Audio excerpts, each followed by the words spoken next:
Ruben Austin is the managing partner of Transatlantic Venture Partners and a director at Berkland. He's here to talk about startup investing and how does a startup company break through in a very competitive marketplace. So, Ruben, welcome. Great to have you here.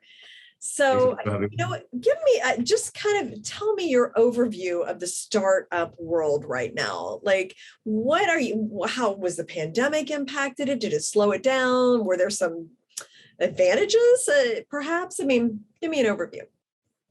Sure.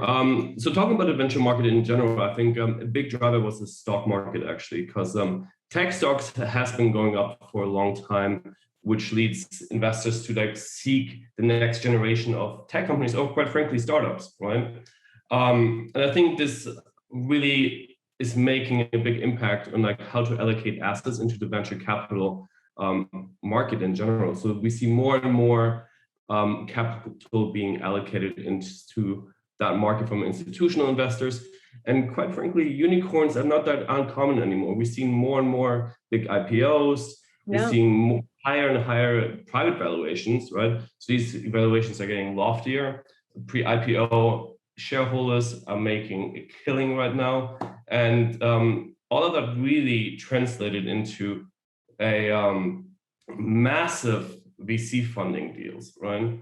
Currently, actually, I think, according to PitchBook, VCs are sitting on about $238 billion of dry powder.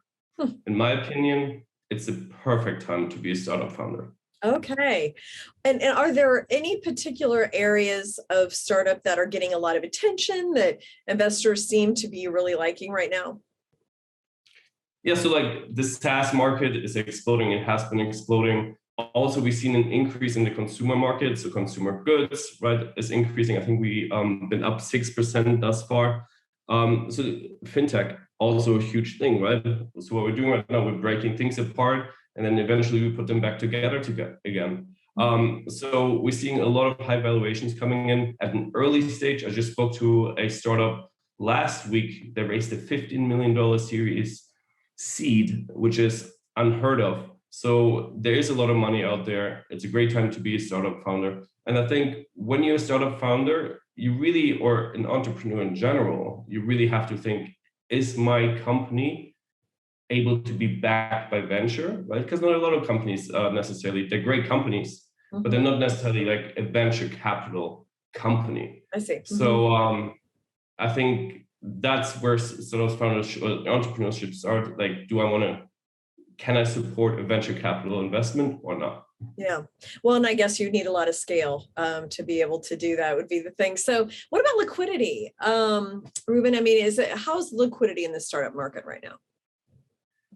I mean, as I mentioned earlier, liquidity is incredible. We have $238 billion of dry powder, right? So as I mentioned, there's more and more investors looking for bigger deals, looking for pre-IPO investments, right? Because once they hit their exit, these shareholders really are in for it. So yeah, liquidity is great. What used to be a Series A is now a seed round. There's more and more money being given out. And overall, we've just been seeing an increase in deals and investments.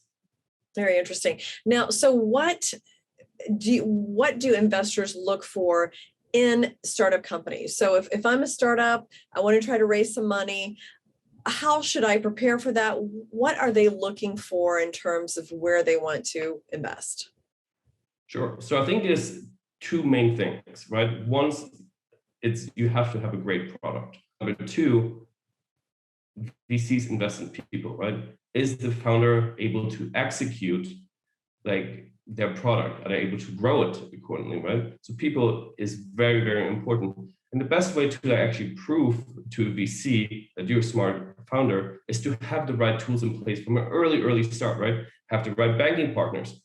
There's Chase, Bank of America, etc. But there's specific startup banks like SVB, Pro Banking, have the right attorney in place, right? Once you have those term sheets, you want to make sure you can go right away. The right accounting partners and all of that. It's little things you should do when to prove to these VCs that you're a smart founder, right? It makes the VC more comfortable that you've thought about everything that there is. Then, of course, do your research, know who you're talking to, what is the thesis of that fund, right? Are there a SaaS investor or are they a consumer investor? Like, who do I speak to, right? Do I need to speak to an analyst, an investment partner, an operational partner, right? And there's many tools out there that actually help with these things. Like there's podcasts, right? I host a podcast myself, How to Raise Venture Capital on Solve, right? So it's just so many different things out there that gives you a lot of tools. Where can we find your podcast? It's on Solve.